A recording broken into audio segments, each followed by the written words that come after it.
Hey everybody, it's your pal Trandell. Here we are playing some more Remnant 2. We're at the Great Bull. We're getting ready to fight the Corruptor. I've been looking forward to this fight because there's a alternate um, victory path you can take where you do not touch the golem at all. You just go straight for the Corruptor. And if you do, you get the Hollow Heart material that allows you to create a really amazing sword. We're gonna see how this works, so let's go over the build that I'm using. It's definitely gonna be a bit different than my normal build. We are basically just gonna be running around like a madman, trying to keep as many status effects on the boss as much as possible, shooting him at range and trying to avoid the golem at all costs. To do that, we need to have tons of sustain. So we're going with medic. We're going with the healing shield because at least that way it sticks with me. It gives me a nice fat shield, which hopefully, since I'm not going to be getting hit that much, either two things are going to happen. Either A, it's going to give me a way to constantly regenerate if I do take damage. B, if I get stuck in a bad position, I have that fat shield on me, hopefully, and I'll survive. The other class I'm running is the Alchemist with Living Will. So, Living Will basically is going to give me a ton of health regeneration for 20 seconds. It's going to allow me that, again, it's going to be that oh shit, where if I'm getting ready to die, I have this on. I can't die while I have it on. And it's just going to stick with me, kind of like with the healing shield. As long as I have it on, I'm regenerating health. Not only that, but it gives me a 25% increase to all damage, 5% critical strike. I'm getting another 25% increase to all damage and critical strike. The Alchemist also has a really cool ability where whenever I use a relic, I'm going to get an awesome buff for 60 seconds. So that's also going to be really helpful. Add that with my Regenerator Prime perk from the medic. Using a relic, once I fill up this green bar at the top of right above my health bar, I'm going to get a relic charge back. That should allow me to keep my relic charges up. It should allow me to keep that perk up from the Alchemist. And then, like I said, hopefully if this all works out, we're just going to be running around doing constant damage. Now, I have switched up my mods a little bit.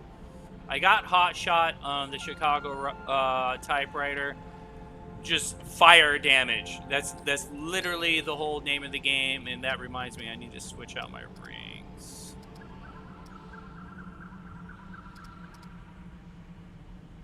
So there's fire damage, and there's burning damage. We are just gonna keep debuffs on them. That's literally the name of the game here. Song of Aether is actually going to be one of my big things here.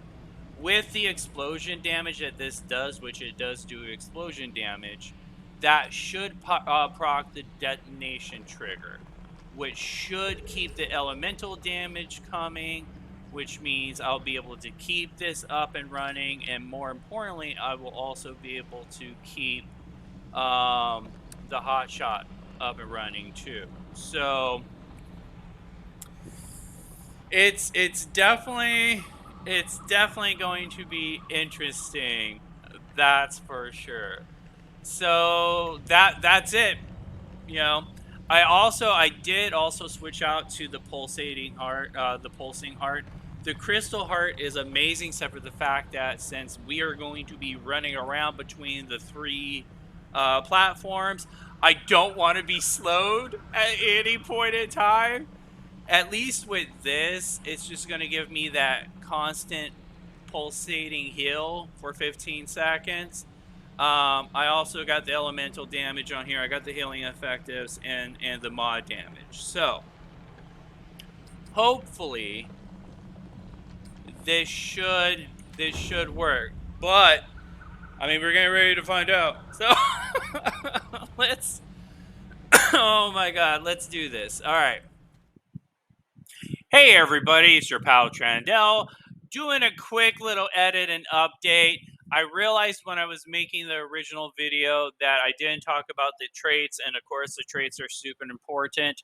And I even realized just now that my traits definitely could have been better. So let's talk about what I had and what could have been better. So the big ones, Spirit, that mod power generation, you will see in the boss fight. I am basically using my mods nonstop. Having that mod power generation added with the Stone of Malevolence and the Timekeeper's Jewel and the burning damage, this is definitely one of the linchpins. Keeping those mods up 24/7 definitely made that fight exactly what it is. Some other big talking points that I want to go over. Vigor. You will notice I do get smacked a couple times. Having that Vigor at level 10 with that plus 30 health definitely made the fight so that I'm not just instantly melting, losing half my health bar with a hit. Triage, of course, is a big one. There's a lot of healing that gets done in that fight. Having the 50% healing mod is you can't go wrong with that. Potency is what it is. It's free. We got it because we were running the Alchemist. Siphoner is a good one. Again, it's all about sustain. That whole entire fight, it's me running around trying to keep my health topped off as much as possible. Recovery. There's a lot of running.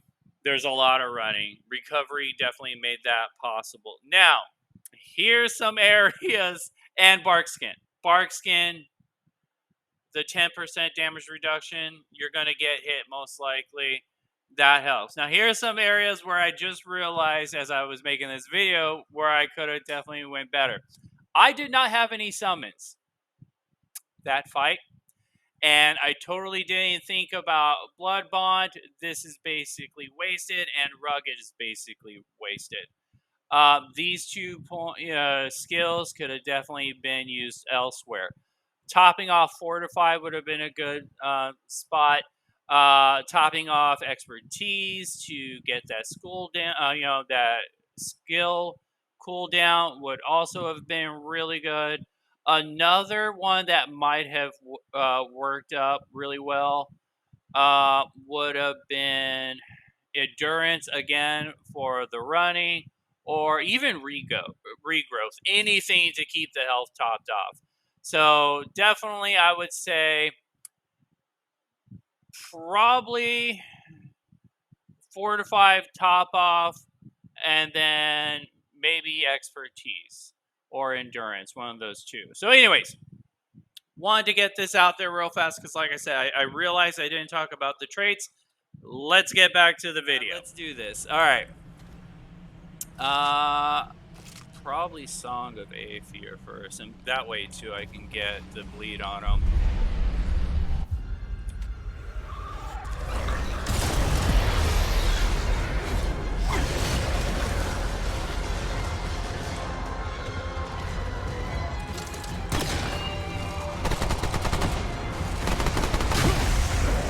Oh God.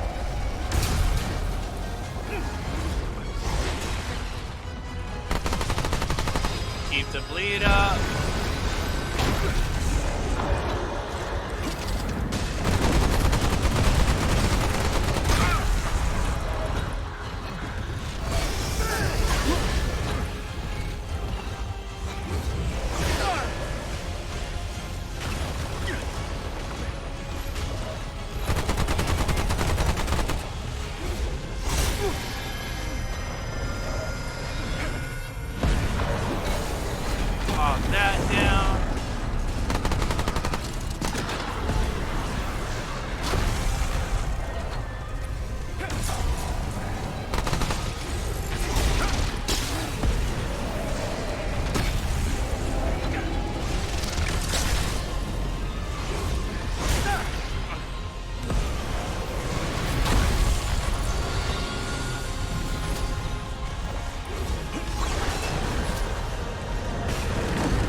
there we go.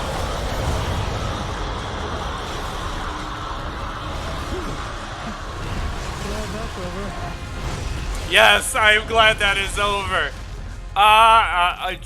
To be honest, I didn't think it was going to work out quite that well the first time. I am very pleased about that, but I was not expecting that. So yeah, we got our Bag's hollowed full. heart, Nah, I can't carry any more of that. which is sweet. So yeah, that's it, guys. Let's head back. Let's take a look at our sword.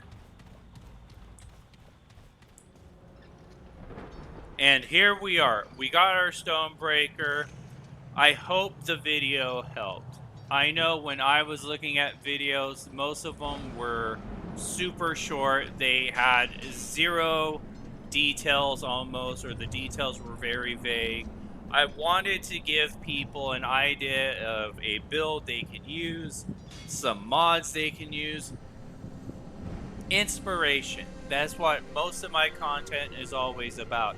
I want to help players get ideas of things that might work for them so they can run with it, so they can start playing around and testing things and use my content to find play styles and builds that work for them. So hopefully this video helps you get your own amazing Stonebreaker. And as always, everybody, thank you. I appreciate all of you. Take care of yourselves, take care of each other, and we'll talk again soon. Take it easy, everybody.